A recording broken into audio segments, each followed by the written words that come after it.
Now it's time for a struggle challenge, so let's see what you've got for me today. I'd love to know how to make a decent pesto sauce without a food processor. It preferably has no pine nuts because they're pricey, and maybe an option for pesto without basil since it's not always available. What can I do? Pesto, much like ragu, is just an overarching term for any kind of paste. It is possible to make a pesto without pine nut and basil.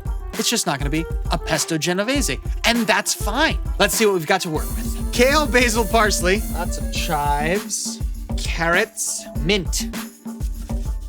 Man, mint, parsley, chives, like this is gonna go really well together. Walnuts, we've got garlic, lemon. We've gotta find something to put this pesto on. Let's head over to the pantry. We've got fusilli and then we've got cavatappi. This is always a good one. Let's get started. So I'm gonna throw the pasta in the water and see if I can get this whole thing together while the pasta's cooking. Let's get some salt in there.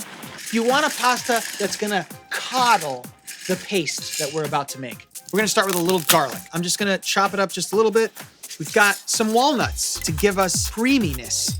Chives, and just kind of roughly come through it. Boom. We got some mint. Smells fragrant, smells fresh. This could be any herb. That's why I'm using so many. So if you just have parsley, you can make a parsley pesto. So I know our friend didn't want us to use any basil, but I've got it here, so I'm gonna use it. A basil pesto requires like a lot of basil. So if I only have a little bit of basil, this is a great way to stretch by using other herbs.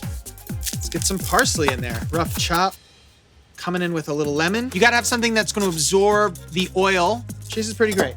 Let's get that in there. There we go, some red pepper. Olive oil. So we've got the basic formula for a pesto here, which is like garlic and walnuts down here. Any fresh herbs, a lot more than you think. Cheese, which is salt, olive oil, and we're gonna use ice water to blend this all together. Coming in with the immersion blender. So let's get some more parsley in there. Get a little extra basil here. So let's get some more cheese.